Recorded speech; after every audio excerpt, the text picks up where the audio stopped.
तो नमस्कार, आपका स्वागत है आपके अपने YouTube channel GRD education academy में। जैसा कि आपको विदित है, हम ज्योग्राफी को लेकर अपने लेक्चर दे रहे हैं। इसी श्रृंखला को, इसी सीरीज को आगे बढ़ाते हुए आज हम भारतीय मिट्टियों के बारे में बात करेंगे। भारतीय मिट्टी को डिफाइन करेंगे और उसकी प्रत्येक मिट्टी का एक अलग अलग विश्लेषण करेंगे और आपको कुछ टेक्निक भी बताएंगे जिससे आपके कॉन्सेप्ट को क्लियर होने में मदद करे। अब हम बात करते हैं, सीधे अपने टॉपिक पर चलते हैं और बात करते हैं मृदा। जैसे कि आपने देखा कि मृदा को इंग्लिश में सोयल कहते हैं। सोयल शब्द की उत्पत्ति सोलम से हुई है। सोलम जो लैटिन भाषा का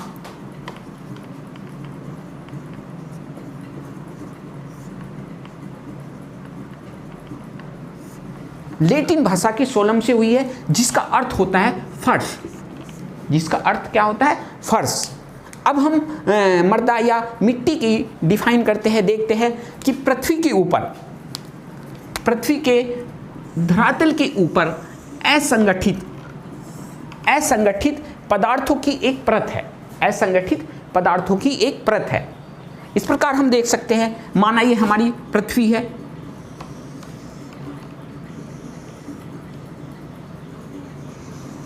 ये हमारी पृथ्वी का जो बाहर की ऊपर की लेयर है,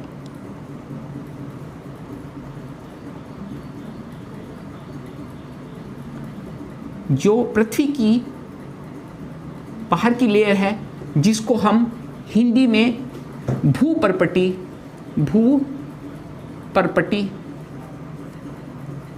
पपड़ी या इंग्लिश में क्रस्ट कहते हैं। इंग्लिश में क्रस्ट कहते हैं। पृथ्वी की सबसे बाहरी लेयर जिसको क्रस्ट कहते हैं या हिंदी में भूपर्पटी या पपड़ी कहते हैं, उसी की बाहरीतम हिस्सा जब असंगठित पदार्थों से जुड़कर बनता है तो उसी को ही हम पृथ्वी की इस पदार्थों की, असंगठित पदार्थों की एक परत को मिट्टी कहते हैं। दोस्तों, अब हम बात करते हैं कि मृदा का अध्ययन किस शाखा के अंतर्गत किया जाता है। वो शाखा है पेडोलॉजी। पेडोलॉजी के अंतर्गत मिट्टी या मृदा का अध्ययन किया जाता है। आगे अंतर्राष्ट्रीय मृदा वर्ष 2015 को यूएनओ के द्वारा 2015 को अंतर्राष्ट्रीय मृदा वर्ष घोषित किया गया। विश्व मृदा दिवस 5 दिसंबर को विश्व मृदा दिवस मनाया जाता है। इसकी शुरुआत यूएनओ के द्वारा 2014 से की जा रही है। 2014 से 5 दिसंबर को विश्व मृदा दिवस के रूप में मनाया जा रहा है। 2019 को मृदा दिवस का विषय था मृदा क्षरण को रोके और हमारा भविष्य बचाए। मृदा क्षरण को रोके और हमारा भविष्य बचाए। आगे देखते हैं कि मृदा स्वास्थ्य कार्ड योजना 19 फरवरी 2015 को मृदा स्वास्थ्य कार्ड योजना राजस्थान के सूरतगढ़ से आरंभ की गई, जिसका उद्देश्य मृदा की उर्वरता को बनाए रखना और ज़्यादा से ज़्यादा पैदावार बढ़ाना। आगे है भारतीय कृषि अनुसंधान परिषद। भारतीय कृषि अनुसंधान परिषद भारत की आज़ादी के साथ ही ये अनुसंधान स्थापित हुआ, जिसका उद्देश्य था भारतीय कृषि को उत्थान करना और ज़्यादा से ज़्यादा भारतीय कृषि में उत्पादकता लाना, उत्पादकता की दृष्टि से। और इसका नाम बदला गया आज़ादी के बाद। इसकी स्थापना 1929 में अंग्रेजी शासनकाल में हुई थी। इसका नाम था imperial council of agriculture research. इस प्रकार देखते हैं कि भारतीय अनुसंधान परिषद, कृषि अनुसंधान परिषद नई दिल्ली में जो स्थापित हुआ वो आज़ादी से पहले स्थापित हो चुका था। इस प्रकार हम देखते हैं कि ये पॉइंट इम्पोर्टेंट है एग्जाम पर्पज से। दोस्तों, अब हम मिट्टियों में महत्वपूर्ण बिंदुओं के बारे में बात करेंगे। इसके सबसे महत्वपूर्ण बिंदुओं में पहला बिंदु होता है कि ये जो मिट्टी होती है, भारतीय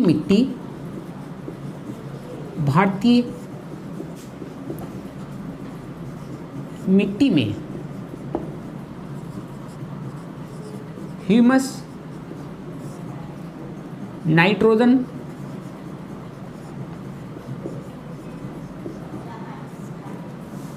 फास्फोरस की कमी होती है, कि कमी होती है। दोस्तों हम कह सकते हैं कि जितनी भी भारतीय मिट्टी है उन सभी मिट्टियों में ह्यूमस, नाइट्रोजन, फास्फोरस की कमी होगी। जैसा कि हमने बताया कि भारतीय मिट्टी में ह्यूमस, नाइट्रोजन और फास्फोरस की कमी होती है, तो हम देखते हैं कि हमारा नाइट्रोजन और फास्फोरस जल के साथ बह जाता है। वर्षा होने के बाद मिट्टी जल के साथ बहा ले जाती है। रही ह्यूमस की बात, ये ह्यूमस की बात, अब ह्यूमस की बात करने से पहले मैं थोड़ा सा आपको ये जानकारी दूंगा कि जैसे माना कोई ये चट्टान है, ये चट्टान है हमारी,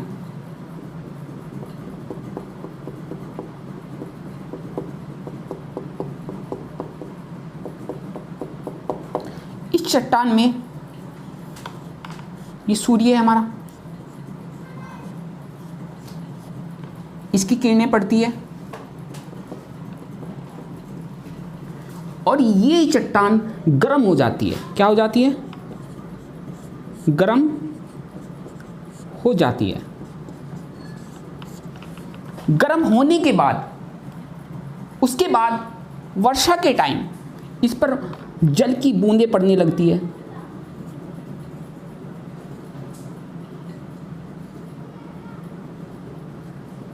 तो गर्म इस चट्टान की परत पर, ऊपरी परत पर जब जल की बूंदें पड़ती है तो इसके अंदर दरारें पैदा हो जाती है। ऊपरी लेयर में दरारें पैदा हो जाती है और उस दरारों के कारण फिर नमी आने के कारण से वो चट्टान की ऊपरी सतह, चट्टान की ऊपरी सतह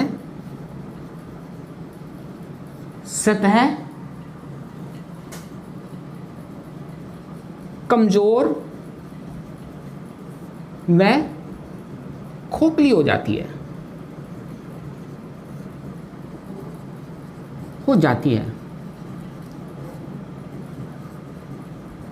जिससे कमजोर व खोखली हो जाती है, जिससे वायु, हवा या बाकी के और साधनों द्वारा जब ये मिट्टी कणों के रूप में खोखली हो जाती है तो इस मिट्टी को पानी द्वारा आगे की तरफ परिवहन किया जाता है। इस खोखले होने को हम अपक्षय कहते हैं। अपक्षय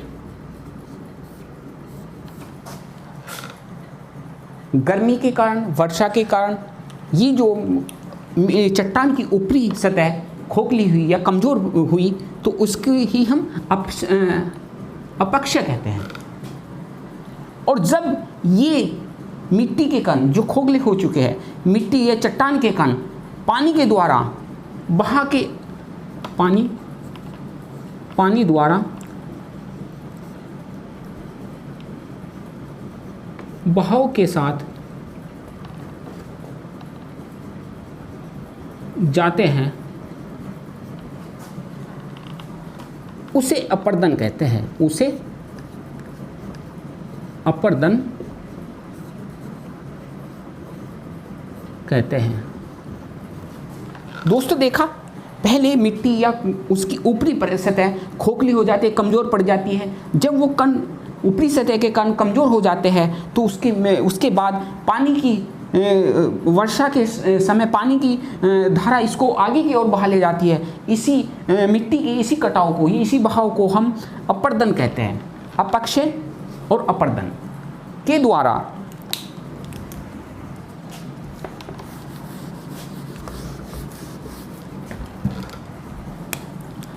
अपक्षय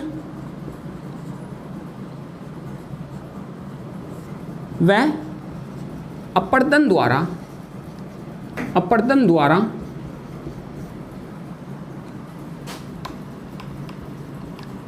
मिट्टी के कणों के साथ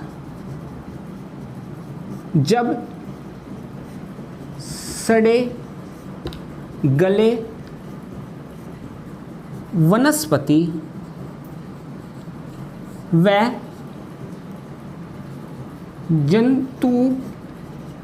जंतुओं के अवशेष मिल जाते हैं, जंतुओं के अवशेष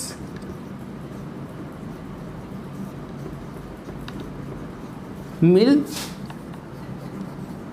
जाते हैं, उसे ह्यूमस कहते हैं, उसे ह्यूमस कहते हैं।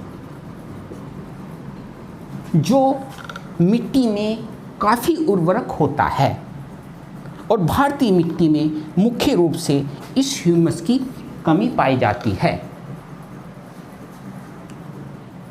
दोस्तों, हम अब एक प्रश्न को देखते हैं और मैंने बोला है कि जब भी कोई क्वेश्चन आता है तो उसमें आपको 3 चीज़ें जरूर याद रखनी है कि भारतीय मिट्टी में ह्यूमस, नाइट्रोजन और फास्फोरस की हमेशा कमी होती है। प्रश्न कहीं भी आए, अगर कमी वाला क्वेश्चन कर रहा है तो अगर इन तीनों में से कोई भी ऑप्शन दे रखा है तो आप उसको लगाओगे। ठीक है, अब हम प्रश्न में जाते हैं, देखते हैं कि भारतीय मिट्टियों में मुख्य रूप से किस तत्वों की कमी पाई जाती है। प्रश्न क्या है, भारतीय मिट्टियों में मुख्य रूप से किस तत्वों की कमी पाई जाती है। तो हमें पता है पहला हमारा ऑप्शन है लोहा। आपने देखा कि भारतीय मिट्टियों में से काली मिट्टी भी आ जाती है, तो काली मिट्टी में तो लोहा प्रचुर मात्रा में पाया जाता है, तो ये ऑप्शन हमारा कट चुका। एल्यूमिनियम बड़ी मात्रा में पाया जाता है, एल्यूमिनियम भी, तो ये भी कट चुका। ऑक्सीजन तो मिलता ही है ऊपरी परत में काफ़ी बड़ी मात्रा में, तो ये भी कट चुका। अब बचा हमारा फास्फोरस, और मैंने बोला था कि 3 में से नाइट्रोजन, रिपीट कर रहा, फास्फोरस और ह्यूमस, इन तीनों तत्वों की, ये तीनों पदार्थों की भारतीय मिट्टी में हमेशा कमी होती है। अगर ये ऑप्शन में आएंगे तो इसको आप डायरेक्ट लिखोगे, निशान लगाओगे। ठीक है दोस्तों, जैसा कि हमें पता है, इसका अगला महत्वपूर्ण बिंदु है, जैसा कि हमें पता है कि भारतीय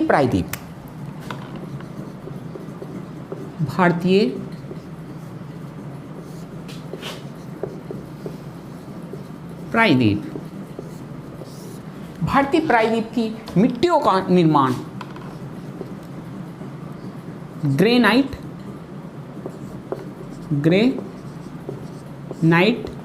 व बेसाल्ट के टूटने से हुआ। आप देखते हो कि इसमें क्या है, ये हमारा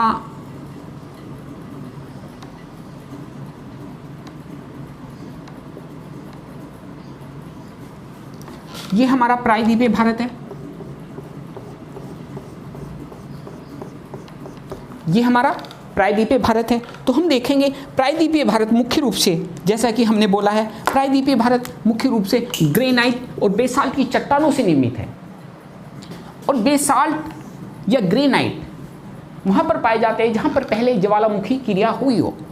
अब हम देखते हैं कि हमारा मध्य प्रदेश और महाराष्ट्र, गुजरात और कुछ आंध्रा का हिस्सा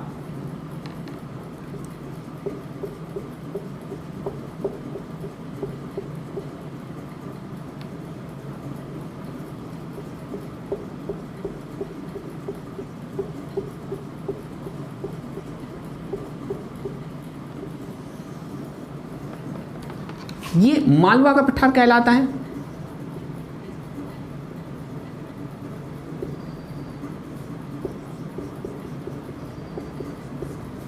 जो बेसाल्ट से निर्मित है, और यहाँ पर काली मिट्टी पाई जाती है, मुख्य रूप से काली मिट्टी पाई जाती है। और शेष भारत में आप देखोगे कि पूर्व हिस्सा छत्तीसगढ़ हुआ, उड़ीसा हुआ और दक्षिण भारत के बहुत से हिस्से ये काली मिट्टी से, लाल मिट्टी से निर्मित है, क्योंकि इनका निर्माण ग्रेनाइट के टूटने से हुआ। तो इस प्रकार हम कह सकते हैं कि दक्षिण भारत में मुख्य रूप से 3 मिट्टियों का सबसे ज़्यादा विकास होता है, काली मिट्टी, लाल मिट्टी और लेटेराइट मिट्टी। ये 3 मिट्टियों का सबसे ज़्यादा विकास देखने में मिलता है। अब हम दूसरा महत्वपूर्ण बिंदु देखते हैं कि मृदा में सुधार। जब मृदा सुधार की बात आती है तो मृदा में 2 प्रकार से सुधार होता है, एक अम्लीय सुधार और एक क्षारीय सुधार। अम्लीय सुधार के लिए हम चूने का प्रयोग करते हैं, चूने का प्रयोग। जहां भी अम्लीय मिट्टी होती है उसमें चूना मिलाया जाता है तो वो उर्वरक बन जाती है। और क्षारीय मिट्टी में एक पदार्थ होता है जिप्सम, जिप्सम का प्रयोग किया जाता है। क्षारीय मिट्टी में जिप्सम का प्रयोग करने के बाद वह मिट्टी उर्वरक खेती योग्य बन जाती है। इस प्रकार हम मृदा में सुधार के लिए 2 प्रकार से सुधार करते हैं, एक अम्लीय सुधार और एक क्षारीय सुधार। अम्लीय सुधार, ध्यान रखो, अम्लीय सुधार के लिए चूने का प्रयोग किया जाता है और क्षारीय सुधार के लिए जिप्सम का प्रयोग किया जाता है। ठीक है भाई। दोस्तों हम आगे बात करते हैं कि भारत में सर्वाधिक क्षारीय मृदा। मैंने कहा था कि भारत में अक्षारीय मृदा या अम्लीय मृदा, 2 तरह की मृदा में कमी पाई जाती है, या तो अम्लीय होती है या क्षारीय होती है। तो ये प्रश्न है कि भारत में क्षेत्रफल की दृष्टि से सर्वाधिक क्षारीय मृदा कहाँ पे है, तो हमारा उत्तर मिलता है ये यूपी, उत्तर प्रदेश में। तो उत्तर प्रदेश में हम देखते हैं कि ये हमारा उत्तर प्रदेश है।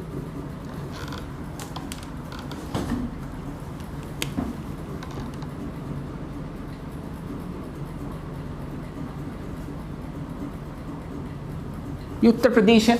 उत्तर प्रदेश में जहां गंगा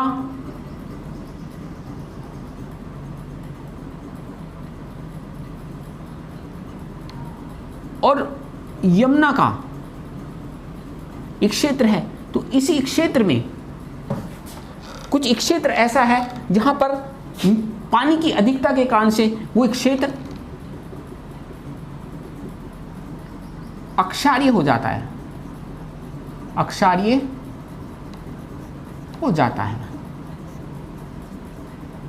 इस प्रकार हम कह सकते हैं कि भारत में क्षेत्रफल की दृष्टि से सर्वाधिक क्षारीय क्षेत्र उत्तर प्रदेश में विद्यमान है।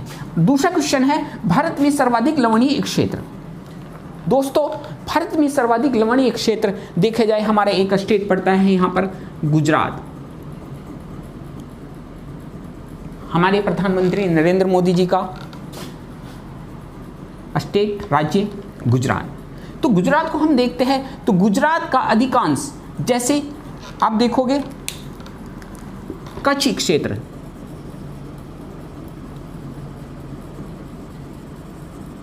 कच्छ क्षेत्र और कच्छ से पश्चिम का जो क्षेत्र पड़ता है, ये अधिकांश हिस्सा ये लवणीय है, लवणीय क्षेत्र है। तो क्योंकि ये कच्छ का क्षेत्र कहते हैं कि पहले यहाँ पर समुद्र था और पानी पीछे हटने के कारण से इस क्षेत्र, कच्छ के क्षेत्र का निर्माण हुआ। तो आज भी यहाँ बड़े पैमाने पर नमक तैयार किया जाता है। तो ये क्षेत्र एक लवणीय क्षेत्र है जो भारत में सर्वाधिक क्षेत्रफल आता है। तो एक अगला पॉइंट है हमारा पौधों में वृद्धि के लिए पीएच मान। दोस्तों पीएच मान की भी हम थोड़ी बात करेंगे, क्योंकि पीएच मान देखेंगे 6 से 7.5 के बीच जो पीएच मान होता है उसमें सर्वाधिक वृद्धि पौधे करते हैं। तो आगे चलते हैं हम। दोस्तों हम अब क्रमवार से भारतीय मिट्टियों के बारे में जानकारी देंगे और पहली मिट्टी हमारी आती है जलोढ़ मिट्टी। जलोढ़ मिट्टी की कुछ प्रमुख विशेषताएं मैं आपको बताने जा रहा हूँ, उसके बाद इसके बारे में वर्णन करेंगे। तो पहली सर्वाधिक अच्छी विशेषता है इसकी सर्वाधिक क्षेत्रफल में पाई जाने वाली मिट्टी। सर्वाधिक भारत में सर्वाधिक क्षेत्रफल में पाई जाने वाली मिट्टी है। 15 लाख वर्ग किलोमीटर क्षेत्रफल में इसका विस्तार है। तो हम देखते हैं इसका विस्तार हमारा जो उत्तर का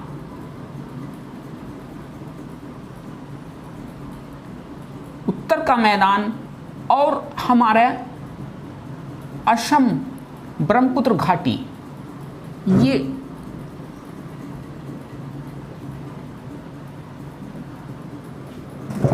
ये हमारा हुआ असम, बंगाल बिहार, यूपी, हरियाणा और पंजाब। आपने देखा दोस्तों, गंगा, यमुना, सतलुज और ब्रह्मपुत्र का जो विशाल उत्तर का मैदान है, इसमें ये मिट्टी मुख्य रूप से पाई जाती है। और इसके अतिरिक्त जैसे आपने गोदावरी, कृष्णा, कावेरी, गोदावरी, कृष्णा, कावेरी, गोदावरी की नदी क्षेत्र में आने वाला एक क्षेत्र, कृष्णा और कावेरी के इन क्षेत्रों में भी मुख्य रूप से जलोढ़ मिट्टी पाई जाती है। और एक है आपकी महानदी,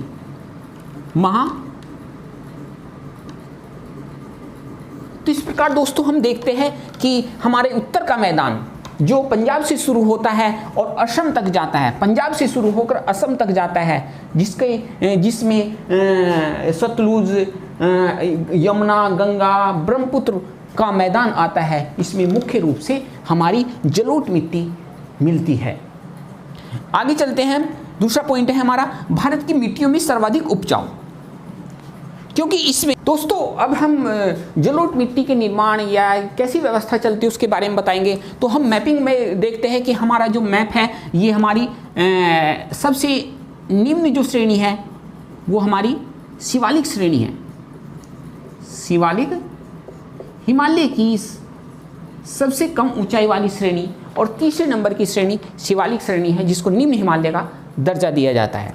तो ये जो नदियाँ निम्न हिमालय या शिवालिक श्रेणी को पार करती है, तो पर्वतों में अपने तेज बहाव के कारण ये नदियाँ अपने साथ मिट्टी, कंकड़, पत्थर लाती है और ये शिवालिक श्रेणी के तलहटी में जमा करती रहती है। अब आप देखोगे यहाँ पर ये हमारा उत्तराखंड है, तो यहाँ से ये गंगा आती है और ये बहाव, तो यहाँ पर ये यमुना, तो यहाँ पर ये कंकड़ पत्थर जमा कर देती है।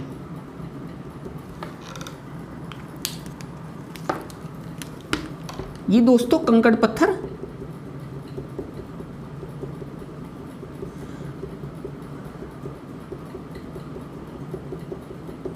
जमा कर देती है। ये कंकड़ पत्थर वाला एक क्षेत्र ये भाबर कहलाता है। ये क्षेत्र भाबर कहलाता है, जो शिवालिक श्रेणी के एकदम दक्षिण में पड़ता है। भाबर एक क्षेत्र कहलाता है और यहाँ पर नदियाँ दिखाई नहीं देती, क्योंकि इन कंकड़ पत्थर के नीचे से नदियों का प्रवाह होता है। आगे चलकर ये नदियाँ प्रकट होती है और खेती योग्य भूमि में ऐसे फैलने लगती है। तो यहाँ पर ये पानी दृश्य होता है और यहाँ पर ये बड़ी मात्रा में नमी पैदा करती है। इस नमी वाली नमी क्षेत्र को तराई नाम देते हैं। पहला एक क्षेत्र भाबर, जो शिवालिक या हिमालय की शिवालिक श्रेणी की तलहटी के एकदम लगता हुआ एक क्षेत्र है, जहाँ पर कंकड़ पत्थर जमा होते हैं, भाबर कहलाता है। उसके दक्षिण का हिस्सा जहाँ पर नदियाँ प्रकट होती हैं और नदियाँ अपने पानी के कारण से भूमि को पूरा तर कर देती है, उसी क्षेत्र को हम तराई क्षेत्र कहते हैं। हिमालय, शिवालिक, भाबर और तराई। फिर जाके ये नदियाँ आगे चलकर ये नदियाँ सामान्य रूप से बहने लगती है। माना ये नदी है, पहले ये नदी पर ये देखते हैं कि नदी का बहाव इस डायरेक्शन में था, इस दिशा में था। फिर नदी इस दिशा से सीधा मुंह करती हुई ऐसे बहने लगती है। तो ये जो एक क्षेत्र है, ये एक क्षेत्र जो इधर ये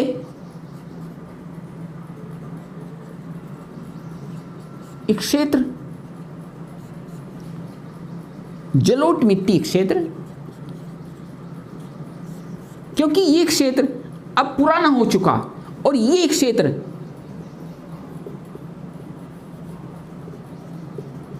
नया क्षेत्र है। ये क्षेत्र नया है और ये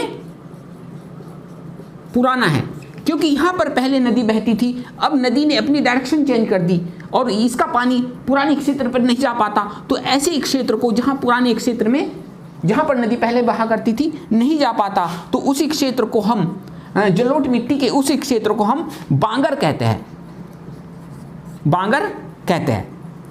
और जब ये नया मार्ग अपनाती है और नए मार्ग पर जहाँ पर पानी का सही तरह से निकासी भी नहीं हो पाती, पानी आता रहता है, और उसी क्षेत्र को हम खादर क्षेत्र कहते हैं। इस प्रकार हमारी जलोढ़ मिट्टी दो प्रकार के क्षेत्र या दो प्रकार की मिट्टियों का निर्माण करती है। नई वाली क्षेत्र, नई मिट्टी को, नई जलोढ़ मिट्टी को हम खादर नाम देते हैं, जहाँ पर वर्तमान में भी नदी बहती है, पर पुरानी जहाँ पर पहले नदी बहा करती थी, पुराने जलोढ़ मिट्टी क्षेत्र को हम बांगर का नाम देते हैं। इसीलिए ये दो भागों में बढ़ जाती है। दोस्तों, जलोढ़ मिट्टी में अब देखते हैं एक बहुत ही कंकड़ पत्थर के अलावा एक अशुद्ध कैल्शियम कार्बोनेट की एक ग्रंथि नुमा संरचना होती है, जो कैल्शियम कार्बोनेट के पत्थर की बनी होती है। ये कैल्शियम की मात्रा होने के कारण ये बड़ी उपजाऊ होती है। आगे देखते हैं, शुष्क क्षेत्रों में लवणीयता तथा क्षारीयता के निक्षेप जो इकट्ठे हो जाते हैं, निक्षेप, लवणीयता, ये क्षारीयता के निक्षेप को रेहे कहते हैं। जहाँ पर अम्लीयता या क्षारीयता मिट्टी की अधिकता होगी तो उसी को ही हम रेही मिट्टी कहते हैं। क्या कहते हैं? रेहे। तो दोस्तों, इस प्रकार देखते हैं हमारी ये जलोढ़ मिट्टी के मुख्य पॉइंट यहाँ पर पूरे होते हैं।